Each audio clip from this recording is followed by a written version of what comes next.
Hello everyone, welcome back to another episode of r/Malicious Compliance. In today's episode, Boss says the time reported by the punch system is law. Watch me use the law to my advantage. Try to give me an occurrence for taking a vacation day. Fine, I won't take it. Nagged into writing a review. No open boxes on the floor, sure, no problem. Before we get started, make sure to subscribe so you will never miss a video. So let's get started. Boss says the time reported by the punch system is law. Watch me use the law to my advantage. Not a 100% this qualifies as malicious compliance, but here goes.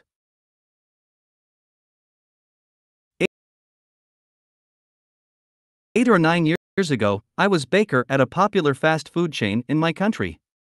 I always been a model employee, so one day I was surprised the manager asked me into her office. She reprimanded me because I had taken a 45 minutes, instead of 30, break one day the previous week. I remembered that day, and indeed I had taken more than 30 minutes, 31 minutes to be exact, and that was because on my way back, someone had a concern that I took the time to resolve. I explained that to her, but she was adamant that the system rounded to the nearest 15 minutes and that if it said 45 minutes, then there was no way I could have only been 1 minute late. She made it clear that it was my fault and that the punch system is law since it can't lie.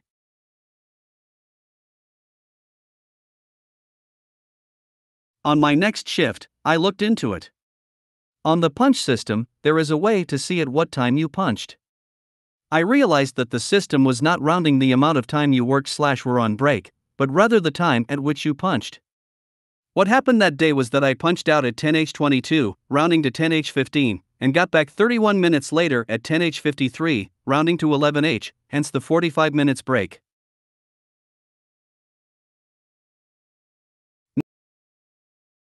Now in my position, I had the luxury of choosing when to go on break as long as they didn't run out of anything during that time.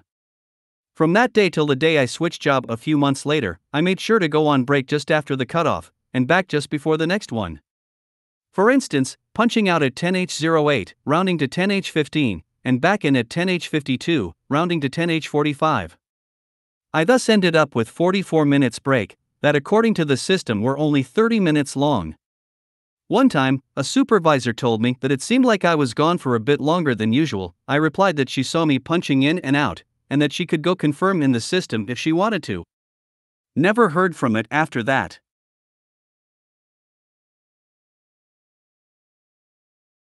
Edit: the manager was also under the impression that the system rounded the amount of break time to the nearest 15 minutes, not the ins and outs. That's also what they tell during recruitment, hence why I initially thought that's how it worked. The supervisor who noticed was a part-timer, not the same person as the manager. I also don't think they actually cared, just found it strange.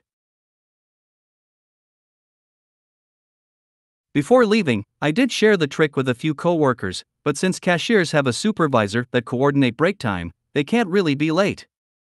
For them, 1 minute late is actually noticed by someone, let alone 14.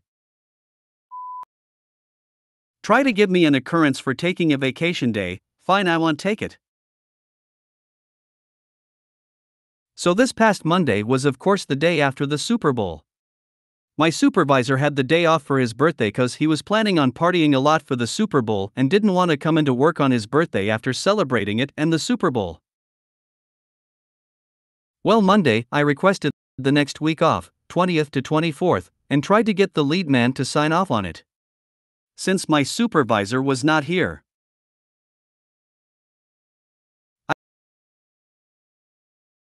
I come in Tuesday, Valentine's Day, and find out because it was not signed by a supervisor. If I take Monday the 20th off, I will be given an occurrence for taking the day off and not notifying them 1 week prior.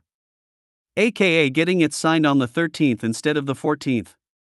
Even though I did not have a supervisor in. However, the penalty for not showing up to work or calling out is an occurrence. So since he had not signed it yet, I asked for it back and threw it away. grabbed a new sheet out and asked off the 21st to 24th.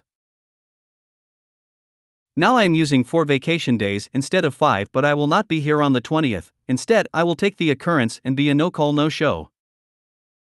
I will still be getting a point but saving a vacation day.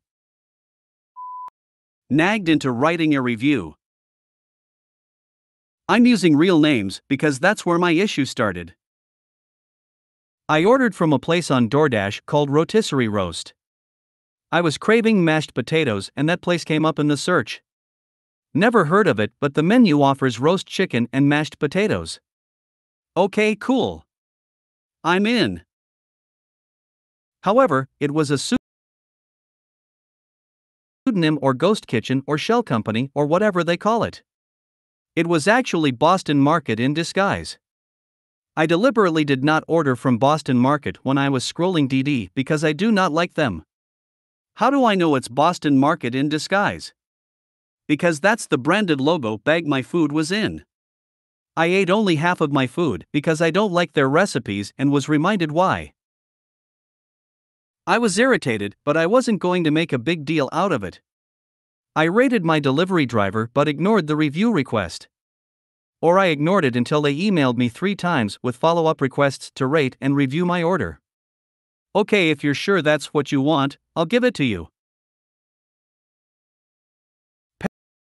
Paraphrasing as close to verbatim as I can remember, I don't want to look it up, I said. I didn't like my food. I don't like Boston Market, and though they sold under a different name, that's still who made my food.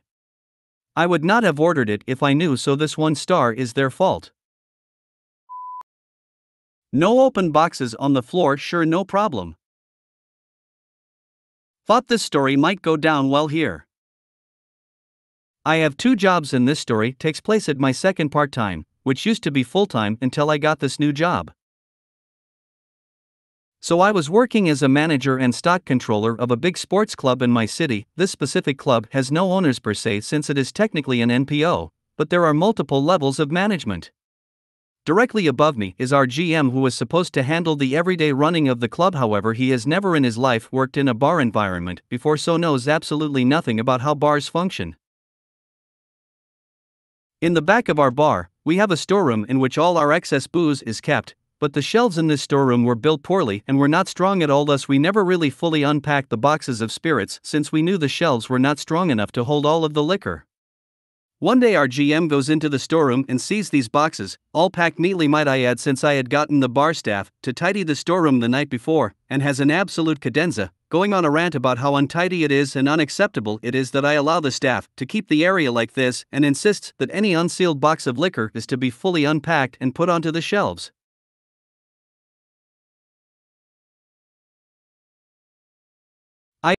I explained the situation to him and asked him to organize new shelves or strengthen the existing ones. Nothing was done and I left the storeroom as is. A week later, a snotty email was sent to myself and the other managers about the state of the storeroom, to which we all responded explaining the issue with the shelves. Again, nothing was done, yet he kept insisting we unpack all the boxes. Cue the malicious compliance. I was working one quiet weeknight after he had chewed me out again over the storeroom and was feeling extra petty the day, so I left the bartenders behind the bar and went to work on the storeroom, unpacking every single open box of booze we had and organizing it on these terrible shelves. I must say it did look very nice and neat, that was until the shelves collapsed before my eyes. Every bottle I had neatly arranged on them came crashing down. My petty showed even more because I left the mess in the storeroom for him to find and deal with the next morning. He demanded an explanation, to which I explained we all told him this would happen, but he still insisted on it being done. We got new shelves that week and no one got in trouble for the broken bottles. Update: I really didn't expect the main point of conversation of this post to be about my use of the word cadenza, but for those confused, it is quite a common idiom where I am from that means to throw a fit or get very agitated about something. If you made it to the end of the video, thanks for watching. Don't forget to like, subscribe and share, and we will see you in the next video.